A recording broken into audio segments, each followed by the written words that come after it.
कैसे हैं बच्चों।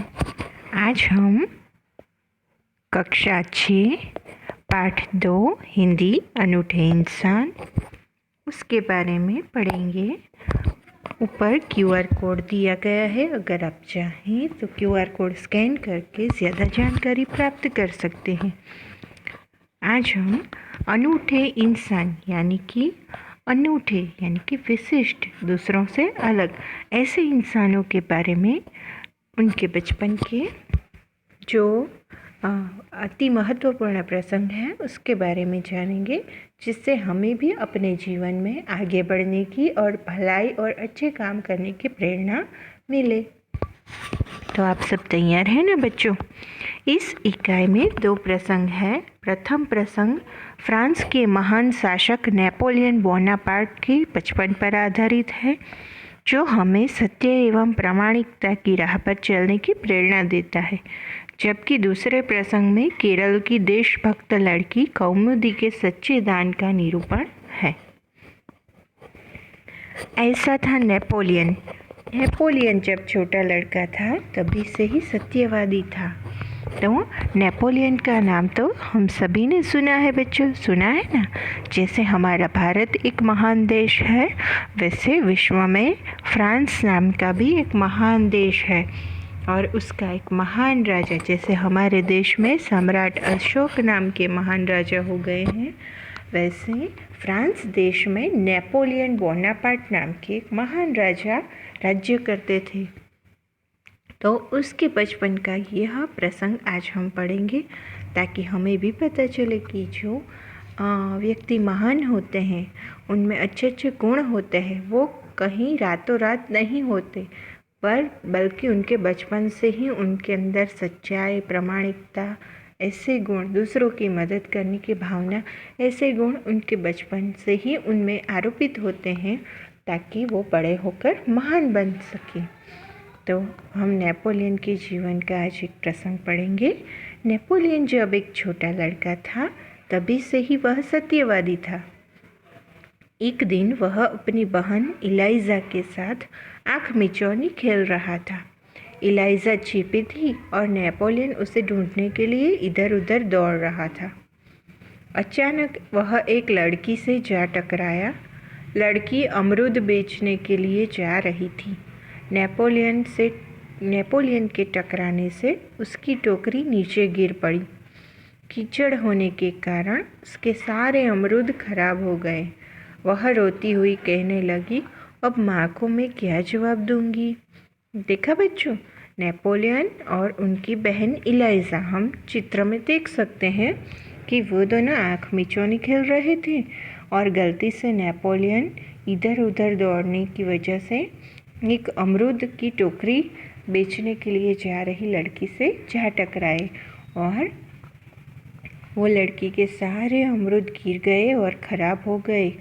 और वो लड़की रोने लगी कि अब मैं अपनी माँ को क्या जवाब दूंगी।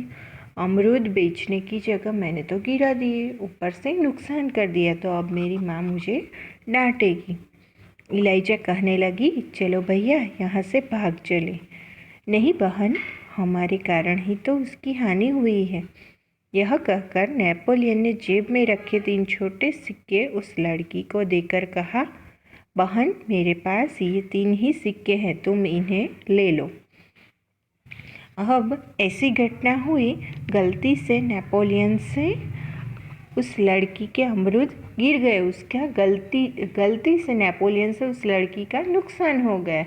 तो उनकी बहन और नेपोलियन दोनों के स्वभाव में क्या अंतर है कि इलाइजा अपनी भूल छुपाने के लिए वहाँ से भाग जाना चाहती थी, तो उसने कहा चलो भैया हम यहाँ से भाग चलें। और नेपोलियन ने गलती की, पर वो अपनी गलती से भागने या छिपाने की वजह उन्होंने अपनी गलती स्वीकार की और गलती सुधारने का निश्चय किया। इसीलिए उन्होंने क्या कहा कि नहीं बहन, हमारे कारण ही तो इसकी हानि हुई है, हम उसे ऐसे छोड़कर नहीं जा सकते, हमने उसका नुकसान किया है। तो नेपोलियन ने अपनी जेब में से तुरंत ही कुछ सोचे समझे बिना 3 सिक्के निकाले और उस लड़की को कहा, बहन तुम इन्हें ले लो। तो वो लड़की और ज़्यादा रोने लगी और कहने लगी, इन 3 सिक्कों से क्या होगा, मेरी माँ मुझे बहुत मारेगी। लड़की ने कहा, अच्छा तो तुम हमारे साथ घर चलो, हम तुम्हें अपनी माँ से और पैसे दिलवा देंगे। तो नेपोलियन ने जब उन्हें 3 सिक्के दिए तो वो लड़की कहने लगी कि इन 3 सिक्कों से तो कुछ नहीं होगा मेरा, और नुकसान होने की वजह से मेरी माँ मुझे बहुत मारेगी। तो नेपोलियन ने कहा कि अच्छा ऐसा है तो तुम हमारे साथ घर चलो, हम तुम्हें अपनी माँ से और पैसे दिला देंगे।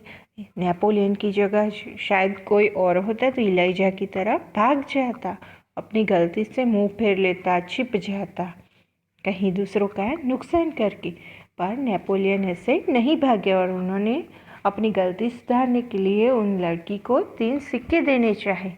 तो लड़की और रोने लगी, शायद हम उसकी जगह होते, नेपोलियन की जगह, तो हम ऐसे कहते, ये 3 सिक्के रखने हैं तो रखो वरना आगे जाओ, ये दे रहे हैं वो ले लो वरना ये भी नहीं देंगे। पर नेपोलियन ऐसे नहीं थे, उन्होंने क्या कहा कि अच्छा ऐसा है तो तुम हमारे साथ घर चलो, हम तुम्हें अपनी माँ से और पैसे दिलवा देंगे।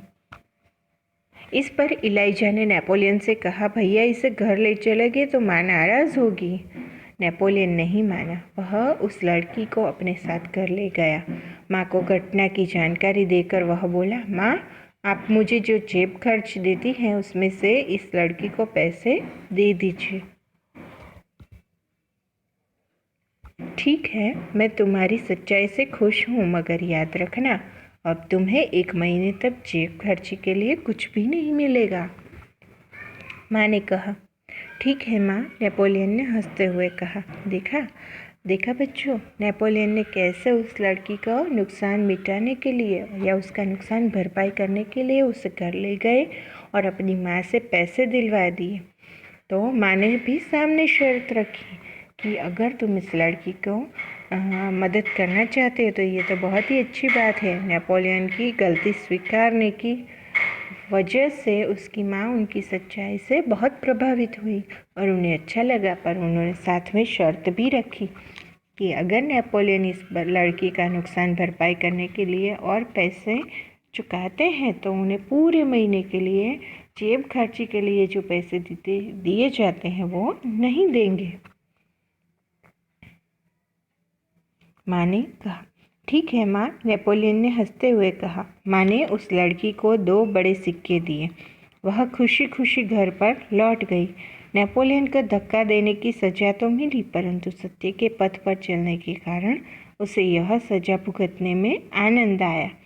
वास्तव में नेपोलियन सच्चाई के पथ पर चलने वाला इंसान था। बचपन से ही उसे खुद पर दृढ़ विश्वास और दृढ़ इच्छा शक्ति थी। तो देखा बच्चों, ऐसे थे फ्रांस के महान राजा नेपोलियन बोनापार्ट। तभी तो विश्व के फलक पर वो फ्रांस का और अपना नाम इतिहास में रोशन कर पाए। उनकी सच्चाई और प्रामाणिकता की दुनिया आज भी मिसाल लेती है। तो अब हम अगले वीडियो में अगले प्रसंग के साथ मिलेंगे। तब तक आप घर पर ही रहकर अभ्यास पूर्ण कीजिए। Bye bye.